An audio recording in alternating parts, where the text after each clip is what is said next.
isso aí, galera. Vamos lá. Live número 63 na área. Sejam todos muito bem-vindos. Vamos lá.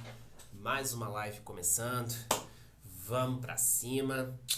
Bastante coisa rolando, né? Ontem foi até um dia calmo diante de tudo que a gente tem observado. Outro dia até bem estável, Tesouro mantendo um patamar ali de IPCA mais 6,30 e pouco, e FIX deu uma quedinha, mas de nada muito absurdo, tá? Mas a gente teve alguns fundos imobiliários ontem valorizando fortemente, né? E eu até estava comentando sobre isso na minha comunidade de clientes da XP. Ontem a gente teve alguns fundos que na semana passada estavam caindo muito forte.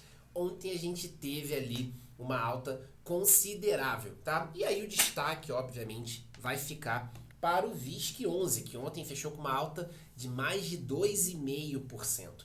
Então, esse fundo, nas últimas semanas, chegou a bater ali 121, 122, tá? E daí hoje, melhor, nos últimos dias ele chegou a bater ali na casa de 110, 111, e daí ontem fechou com uma alta de 2,59, bateu aí quase 115 reais. Então aproveitei ali para fazer algumas alocações para alguns clientes quando ele estava ali batendo na casa de uns 112, 114, tá? Porque é o que eu falo, essa alta que a gente teve no Tesouro Direto, ela acabou abrindo oportunidade no próprio Tesouro, mas também acabou abrindo oportunidade em fundos imobiliários. Então aí que entra a importância de você ter, por exemplo, uma grana em caixa, uma reserva de oportunidade para justamente aproveitar oportunidades que possam surgir. O mercado ele é cíclico. Então se você tem uma grana de oportunidade para aproveitar esse momento, você consegue surfar essa onda, consegue fazer algumas alocações mais oportunísticas. Anderson, onde é que eu invisto essa tal reserva de oportunidade? O mesmo racional da reserva de emergência. Você pega ali um fundo DI. Deixa eu abrir um OneNote aqui, que daí dá pra gente tomar algumas notas. Né? Então, onde é que você vai investir essa reserva de oportunidade? Deixa eu criar um documento novo aqui no OneNote, que daí dá pra... Deixa eu fazer aqui. Live geradora de renda. Vamos colocar uma inovação aqui. Boa, vamos lá. E aí, onde é que você pode fazer essa alocação, né? Deixa eu colocar aqui, né? Tá, Live 63. Boa. Peraí. Deixa eu só ajustar aqui. Maravilha, peraí. Boa, foi. Maravilha. Então, galera, ó, em se tratando de reserva de oportunidade, vamos lá. Ó, em se tratando de reserva de oportunidade. Cara, onde é que você pode alocar a sua reserva de oportunidade para você poder ter ali uma grana em caixa para aproveitar a queda de tesouro, para aproveitar a queda de fundos imobiliários?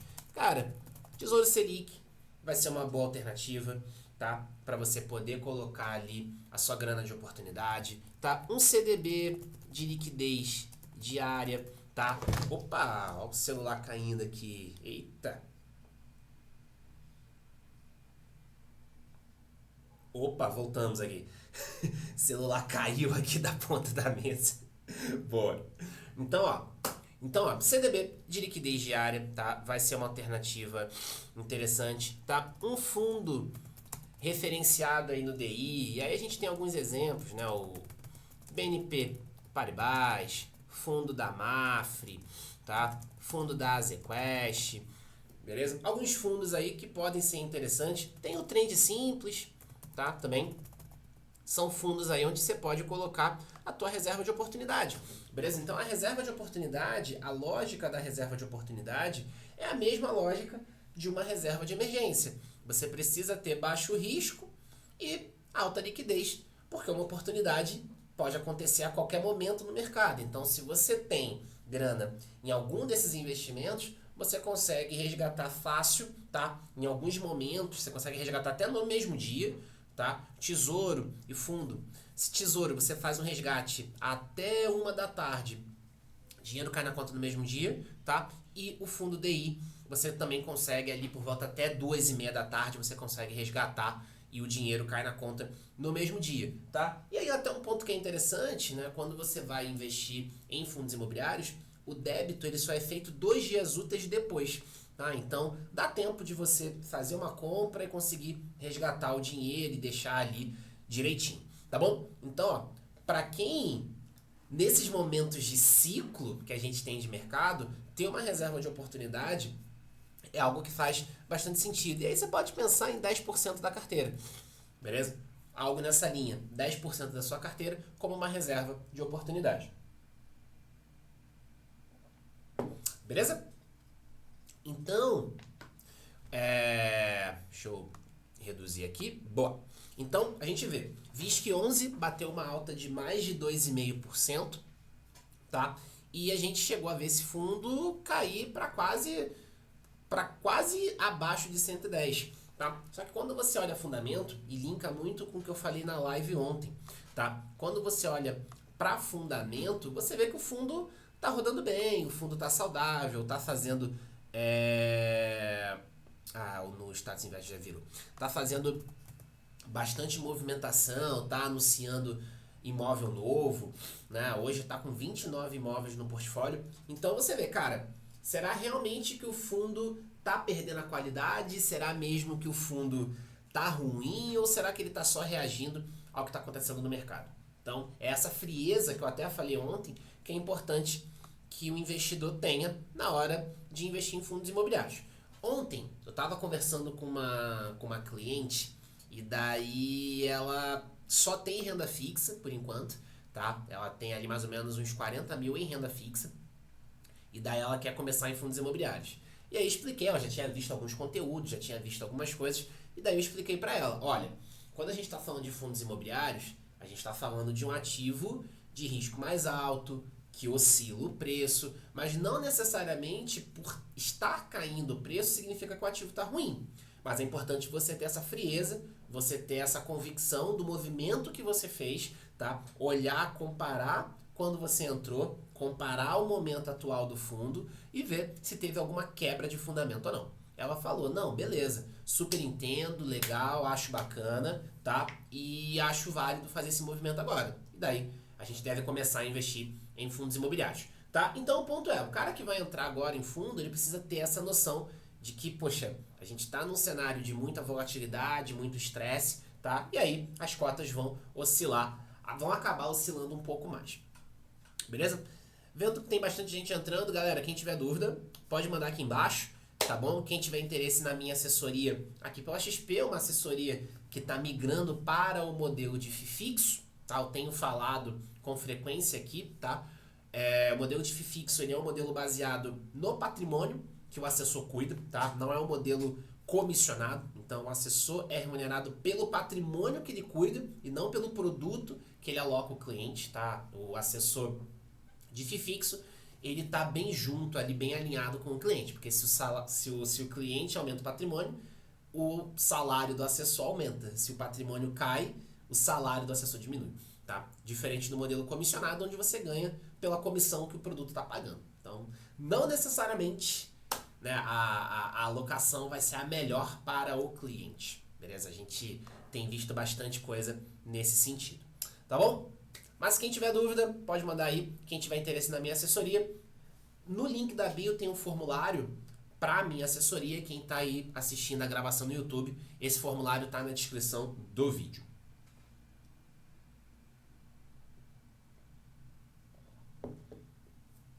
Boa.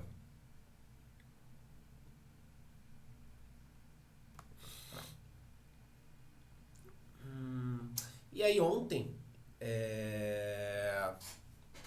a gente teve também alta do MOL 11, alta do REC-R, alta do FATN, tá? FATN, galera, para quem não conhece, é um fundo de laje corporativa, tá? Eu não conhecia esse fundo, tá? O FATN, até pegar um cliente da XP, tá? Que acabou migrando para minha base e daí eu comecei a estudar um pouco mais esse fundo. Eu vou aproveitar para trazer aqui, tá? Que eu acho bacana a gente bater alguns pontos, tá? Até como alternativa mesmo. a gente fala muito sobre o PVBI, eu vejo muito PVBI e RBRP, tá? Mas esse é um fundo, tá, que não tem ali aquela liquidez toda, né?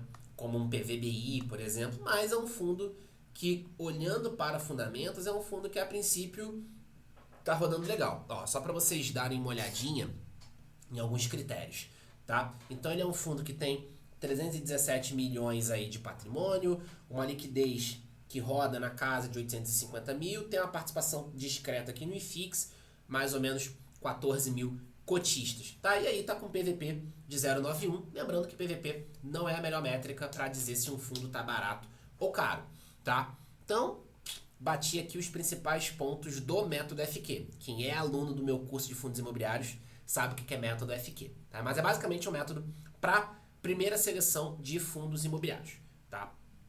Quem é aluno do FMR sabe isso, beleza? Galera, então, ó, esse é o relatório gerencial do FATN, tá? Então, esse é um fundo que tem foco em laje corporativa, beleza? Então, ele tá focado no segmento de laje, tá? Então, ó, qual que é o racional aqui, tá, do fundo? Isso aqui é bem interessante. Por conta da estratégia adotada pelo fundo, foco no middle market, aquisição de imóveis com alta liquidez, entrega de imóveis reformados, imobiliários e prontos para operar, os imóveis apresentam alta demanda, sendo que historicamente o prazo médio de recolocação dos aluguéis tem sido de 13 dias. Ou seja, saiu o inquilino, na média o fundo está levando 13 dias para reposicionar. Isso é muito positivo, tá? Por que isso é bacana? É um fundo de tijolo. Então, o foco do fundo de tijolo é o quê? Aluguel. Geração de renda com aluguel. Então, se o fundo está com muito espaço vago, ele vai ter menos geração de receita, menos geração de dividendos, vai ter dificuldade para pagar os compromissos financeiros, tá? Então, é importante você ter ali uma boa reposição, você ter imóveis que sejam bem localizados, que sejam de alto interesse, tá? Para que quando sair o inquilino, o fundo consiga reposicionar rapidamente alguém no lugar, tá? Então é importante isso daqui. Então esse parágrafo aqui, ele é bacana porque mostra a velocidade que tem sido de reposição de um inquilino por outro, tá? Então isso é bem bacana. E aí o fundo, ele conta aqui, ó, deixa eu virar para vocês de novo. O fundo conta com 68 lajes corporativas, tá? Ele compra participação em prédio, tá? Não é que são 68 imóveis, tá? Mas são 68 pedaços que ele tem distribuídos em 43 edifícios. Deixa eu dar um zoom aqui. Pera. Vamos lá. Tá? Então ele tem exposição em 43 edifícios, tá? Localizados aí na Vila Olímpia, no Itaim, na Faria Lima, Berrini, Jardins, tá? Então a gente tem regiões aqui com alta demanda, beleza? Regiões que historicamente estão com uma vacância ali mais baixa, principalmente Faria Lima e Vila Olímpia. Prazo médio de contratos, tá? 3,2 anos, beleza? Não é um prazo assim tão extenso e tudo mais, mas é um prazo até ok, beleza? Dá pra gente pontuar um pouquinho ali de risco, tá? Nesse caso, não é um prazo longo, mas é um prazo razoável, tá? Todas as participações estão ocupadas, tá? Então o fundo está rodando ali com 0 vacância, tá?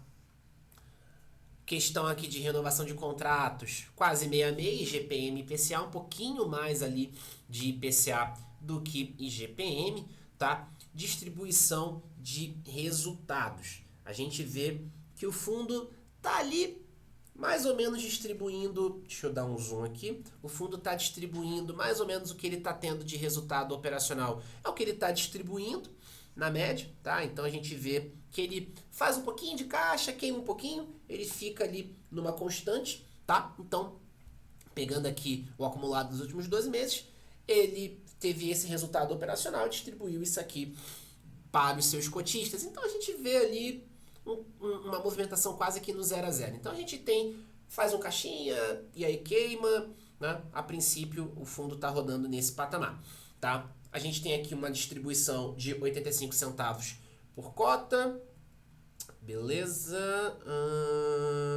Portfólio, maior parte do portfólio está na região da Vila Olímpia, tá? Uma região que tem tido bastante demanda, tá? Então é uma região que a gente já começa a observar Vila Olímpia, Faria Lima, aumento ali do que tem sido cobrado por metro quadrado, tá? A gente vê uma redução de vacância também, tá? Aqui a questão da diversificação de segmento. Fundo bastante diversificado, a gente vê uma evolução razoável no número aqui de cotistas, tá?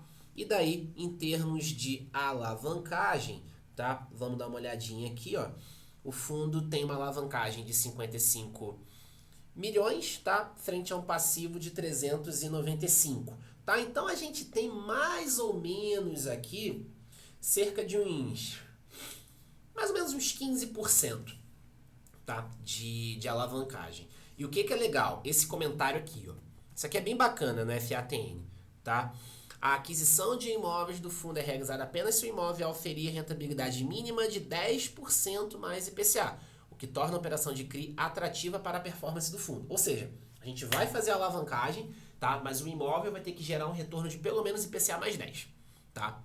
Para a gente ter margem suficiente para a gente ficar tranquilo com essa alavancagem. Beleza? Então, a gente vê aqui realmente um patamar bem bacana, tá? Um racional até bem bacana de alavancagem. Cara, a gente pode fazer alavancagem, beleza? Mas a gente precisa ter esse resultado aqui para conseguir fazer com que aquela alavancagem seja justificável e seja interessante, tá? Então, esse racional aqui do FATN, ele é muito bacana, tá? Primeira vez que eu vi isso aqui, eu achei bem interessante, tá? E esse é um fundo que eu tenho trabalhado ali com alguns clientes, tá? Naturalmente, a gente tem ali um risco um pouco maior por ser uma casa não tão conhecida, tá? Então, a gente tem ali uma liquidez mais baixa, um fundo menos robusto, mas que tem um racional até bem interessante. Então, pode ser até uma alternativa ali face a um PVBI, por exemplo, tá? Obviamente, o PVBI é um dos fundos mais robustos que a gente tem na bolsa no segmento de laje. PVBI, HGRE, são fundos muito robustos, tá? Mas fica aqui também um caminho alternativo para quem quiser mais uma opção de estudo no segmento de laje corporativa. Beleza? Galera, dúvida? Pode mandar aqui embaixo. Beleza? Vamos dar uma olhada aqui também. Deixa eu ver se consigo abrir no Status Invest, porque é melhor por lá. Saiu também o relatório do VGHF11, Fundo Multi-Estratégia. Ah, boa, saiu aqui. Fundo Multi-Estratégia da Valora. Fundo que sofreu ali com algumas quedas alguns meses atrás, por conta ali de uma movimentação que o mercado não gostou, viu como conflito de interesses. Mas enfim, vamos dar uma olhada aqui como é que o fundo tá seguindo, como é que tem sido os principais números aqui do VGHF. Boa. Então, ó, o fundo distribuiu em maio 9 centavos por cota, tá? O fundo tinha ali mais ou menos 68 milhões em operação compromissada na taxa de CDI mais 0,74. Operação compromissada, galera, é a alavancagem do fundo de papel, tá? Então o fundo pega um dinheiro emprestado em troca de algumas operações, daí ele pega esse dinheiro emprestado, compra novas operações, tá? Mas ele tem o compromisso de recomprar as operações que ele deixou ali para pegar o dinheiro, tá? Então é uma certa alavancagem. E aí é interessante que a compromissada gere retorno, tá? Porque de nada vai adiantar você fazer uma dívida para pegar dinheiro para investir mais e não tá gerando resultado, tá? Foi o que pegou muito no CPTS. Por exemplo, se vocês pegarem lá o relatório gerencial do CPTS, vocês conseguem ver a evolução de operação compromissada. E daí, em alguns momentos, a gente tinha ali um resultado negativo, tá? E aqui a gente tem um percentual pequeno, tá? Então, a gente tem mais ou menos ali uns 4% da carteira em operação compromissada. Nada que vá afetar ali, a princípio, a performance do fundo. Beleza? Boa. Vamos lá. Vamos ver se a gente tem algum comentário aqui sobre a carteira. Não. Tem ali algumas movimentações, algumas alocações, tá? Então, ó, ainda em linha com o processo de reequilíbrio da sua carteira, o fundo vendeu um total líquido de 5,9 milhões em posições integrantes da carteira Valor, especialmente fundos. Com esses movimentos, a carteira de valor passou a representar 32,2% versus 32,4% no mês anterior. O que significa isso aqui, galera? O VGHF, ele tem, vou até mostrar depois, mas ele tem duas frentes, tá? Isso é muito comum em fundo multiestratégia. Você tem a frente de renda e você tem a frente de valor, tá? Então, a frente de renda é o seguinte, os ativos que estão na carteira para gerar o dividendo mensal, que são ativos para gerar renda, para compor ali o dividendo do cotista, tá? São investimentos focados para gerar renda mensal. A estratégia de valor é aquela onde o fundo fica numa posição por mais tempo para poder vender aquela operação com lucro e pagar um resultado mais alto mais para frente. Só que é uma estratégia que demanda tempo para rodar e demanda também condições de mercado favoráveis para poder rodar. Beleza? Então, se um fundo fica muito exposto na estratégia de valor, ele vai ter mais risco na questão ali do dividendo, tá? O dividendo vai ficar mais em risco, porque o fundo vai ficar muito dependente de fazer vendas ali para poder manter um dividendo legal, tá? E ele fica muito dependente das condições de mercado. Às vezes, não está muito favorável vender ali aquela posição, porque o momento não está favorável no mercado e você acaba tendo um problema ali no dividendo, acaba gerando um estresse, aí esse dividendo cai, gera um estresse na cota, tudo isso, tá? Então, o VGHF, ele rodava ali na faixa de mais ou menos uns 80% renda, 20% valor, tá? Ele comprou os ativos do MGFF, então deu uma bagunçada ali na carteira e daí ele está agora fazendo alguns movimentos para voltar para o patamar que ele tinha. Se vocês pegarem o relatório de janeiro do VGHF, vocês vão ver lá como é que estava a carteira renda e valor, estava quase que meio a meio. E daí o fundo veio fazendo algumas liquidações para poder justamente voltar a ter mais participação na estratégia de renda e diminuir a participação ali da estratégia de valor, tá? Então, a gente está vendo o VGHF fazer esses movimentos justamente de vender alguns ativos, beleza? E daí a gente vê, né, uma outra polêmica, né, que foi levantada no VGHF é justamente a exposição no VGRI, tá? O VGRI é o fundo de laje corporativa da Valora, tá? É o maior percentual, mas esse percentual já foi mais alto, tá? Agora está num percentual ali de 3,20, tá? Então, o VGHF ele entrou tanto na dívida do VGRI quanto comprando participação direto ali, comprando as cotas, né? Só que é interessante comentar. Cara, a duration ela é pequena, tá? O vencimento da operação é curto, tá? E o fundo tá mantendo ali um patamar de 15 centavos, né? O VGRI tá mantendo um patamar de 15 centavos por cota. Então, a princípio, a operação tá ok, beleza? Então, ó, a participação do VGRI diminuiu mais, ó. Já chegou, tava mais alta, caiu para 3,96, beleza? Então, a gente tem tido ali algumas movimentações de saída do VGRI, tá? Então a gente vê, né? O VGHF ele é um fundo que tem exposição em papel, tem exposição em fundos imobiliários, é realmente um fundo multi-estratégia, tem ações também. Então a ideia do VGHF é dar uma exposição diversificada em segmentos, tá? Então você vai ter um fundo que vai te expor em crédito, vai te expor em outros fundos imobiliários, vai te expor em ação do setor imobiliário. Você vê, né? A maior parte do fundo é papel, né? Mas aí você tem a parte de fundos imobiliários, você tem a ação, tem sociedade de propósito específico, tá? E é uma carteira que tá ali até balanceada entre IPCA e CDI, beleza? E daí, ó, o que eu falei, né, da composição aqui de estratégia, tá? A maior parte é renda, beleza? E aí a ideia é que a gente tenha ali uma diminuição da estratégia de valor e aumentar a estratégia de renda, porque é justamente isso daqui que garante o dividendo mensal, tá?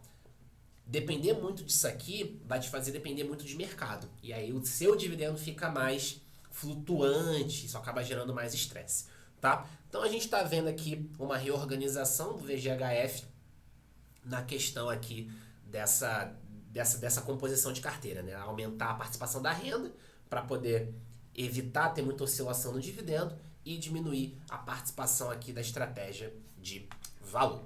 Beleza? Então, batendo aqui um pouquinho do VGHF, tá? Alguns pontos. E teve também, saiu um documento aqui também, sobre a liberação das cotas do VGIR 11. VGIR estava fazendo emissão de novas cotas. Vamos dar uma olhada aqui quando que a gente vai ter a liberação do... Boa. Quando que a gente vai ter a liberação aqui da negociação. Então, dia 21/6, né? Dia 21 vai ser sexta-feira. A gente vai ter aqui, dia 21/6, a liberação para a negociação das cotas ali do VGIR 11. Então, quem participou da emissão do VGIR 11, tá? Vai poder ali, no dia 21, já fazer a negociação das cotas, tá? E aí o montante que foi captado, 108 milhões de reais. Não me lembro agora qual que era o objetivo dessa emissão. Deixa eu pesquisar aqui um pouquinho. Qual que era o objetivo dessa emissão. Vamos lá. Aqui é o anúncio de encerramento. Né? O fundo captou ali 108 milhões. Deixa eu ver. Consigo achar aqui qual que era o... Boa. Qual que era o objetivo. O objetivo aqui era captar 300 milhões. Né? O fundo conseguiu captar ali mais ou menos 33%, né? Um terço do objetivo. Então o fundo conseguiu captar ali na casa de 108 milhões de reais. Exatamente, o fundo conseguiu captar ali pouco mais de um terço. Né? Então foi uma emissão, enfim, né? O fundo não conseguiu bater ali o objetivo, né? Mas conseguiu fazer uma captação razoável. Beleza? Boa. O Thiago botou aqui, fala um pouco do IRDM, Anderson. Cara, vamos lá, IRDM. Né? Semana passada, deixa eu ver se tá aqui. Tá aqui. Semana passada eu participei de uma live. Participei não, né? Assisti uma live, que é a live mensal de resultados do IRDM, tá? Os caras têm falado, têm vindo agora a público para comentar o relatório, para explicar um pouco ali, tá? Sobre os últimos resultados, o que tem acontecido, projeções, tá? E daí eu tomei aqui algumas notas, beleza? Então, cara, o IRDM anunciou, né, 74 centavos de dividendos, tá? Fundo, tô olhando aqui, cotação a 72,41, beleza? E aí, vamos lá, né? O fundo tem feito algumas movimentações de venda de fundos imobiliários, então tem reduzido ali a participação em fundos imobiliários. A expectativa é de chegar mais ou menos uns 10% da carteira em fundos imobiliários, tá? Para daí, quem sabe, voltar a subir um pouquinho depois, bater mais ou menos uns 20%. Foi até uma pergunta que eu fiz, tá? Durante a live. Então, nesse primeiro momento, a gestão está focada em reduzir a participação. O fato é que a gente tem ali na carteira do IRDM alguns ativos realmente bem problemáticos, né? A gente tem HCTR, tem DEVA, tem TORD. Inclusive, toda a live perguntam, né, lá pro pessoal do IRDM, pô, mas e aí, o que vocês estão fazendo com relação a esse movimento dos cotistas do HCTR? Qual que é o posicionamento de vocês? O que vocês estão achando? E os caras vêm sempre falando o seguinte, olha, a gente não concorda com o jeito que está sendo feito, obviamente a gente sabe o que está acontecendo, a gente está acompanhando, mas a gente não concorda, então a gente não vai vir a público para falar sobre tudo mais, porque esse movimento a gente está acompanhando, mas a gente não concorda, beleza? Mas os caras estão de olho no que está acontecendo, beleza? E aí, assim que for tendo condições favoráveis, eles vão saindo ali vão saindo das posições. Também preciso ter um cuidado ali, tá? Porque a depender da saída que eles façam, isso vai acabar impactando dividendo, isso vai gerar estresse na cota, né? Então tem todo um pormenor ali por trás por conta da saída aqui desses fundos imobiliários. Aí falaram também sobre a venda do RBR, tiveram 71 milhões de lucro na venda do Urca Prime, né, que é um fundo de papel high yield, tá? Uma taxa interna de retorno de quase 180%.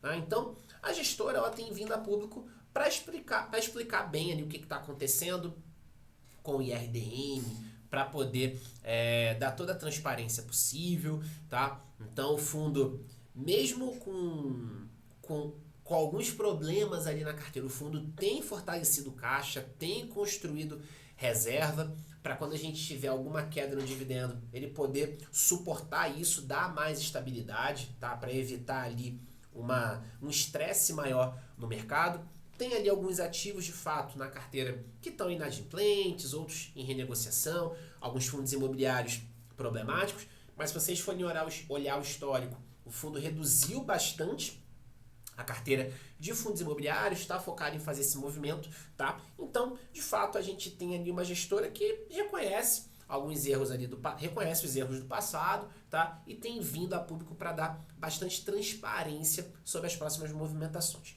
tá? Então, é um fundo que eu tenho acompanhado, beleza? Eu tenho alguns clientes aqui na XP que tem o IRDM na carteira, tá? Eu tenho acompanhado aqui, é uma gestora que eu gosto, eu acho muito bacana, e o pessoal de lá também bastante solícito. A gente já tive a oportunidade de visitar o escritório deles aqui em São Paulo, tá? Inclusive, eles estão num prédio que o PVBI tem participação. Né? Então, o IRDM é locatário do PVBI, né? Só um fato curioso aqui de mercado. Então, você tem ali um fundo que tem vindo a público para explicar, para detalhar, para falar. Inclusive, acho muito bacana, tá? Na próxima live de resultados, quem tiver oportunidade participa, tá? Geralmente, por volta ali do dia 9, dia 10 de maio, tá? Que é quando eles anunciam o dividendo, quando eles anunciam ali o relatório, tá? E eles fazem ali por volta de meia hora. Começa às 7, vai até umas 7h30. Então, meia horinha de live ali, eu acho bem bacana. Tá? A do Iridium foi semana passada, foi dia 11. Dia 11. Foi bem bacana, assim. Tá? Então, tomei algumas notas. Então, assim, é um fundo que eu tenho acompanhado. É um fundo que, enfim, eu gosto, acho bacana. Tenho segurado a mão ali em alguns clientes, outros que estão recebendo ali alguns dividendos. Eu tenho feito algumas alocações para reduzir um pouquinho o preço médio, tá? Mas, no geral, é um fundo que eu tô acompanhando, tá? Gosto.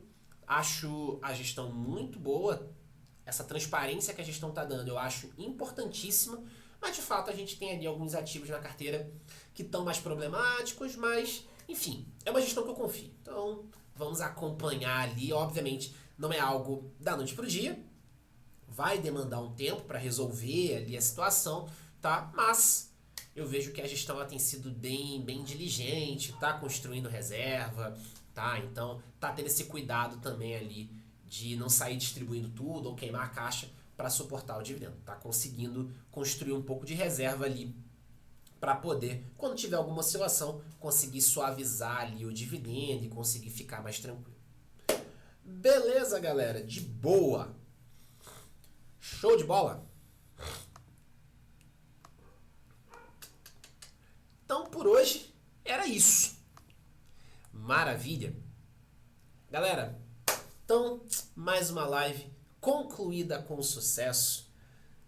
Muito obrigado aí pela participação de todo mundo, pelas dúvidas, pelas interações. Show? Então, a live vai ficar salva, tá? Quem tiver interesse depois de assistir a live do YouTube, vai estar lá também por volta de umas 19 horas. Vai estar lá a live para vocês assistirem também, onde eu compartilhei a tela, né? Então vocês vão conseguir ver ali direitinho, tá bom? E é isso. Vamos para cima. Contem comigo nessa caminhada. Quem quiser aprender mais sobre fundos imobiliários, no link da bio tem o meu curso. Quem tá aí na descrição tem tá o link também pro meu curso. Quem tiver interesse na minha assessoria, é só me chamar. Ó, o Carvalho botou aí. Anderson, pra trocar de assessor na XP, como é que funciona? Thiago, eu vou te chamar aí no privado, daí a gente conversa e te mostro como é que é o procedimento. Tá bom? Beleza. Galera, então, bora que bora, vamos pra cima e é isso aí, pessoal. Valeu!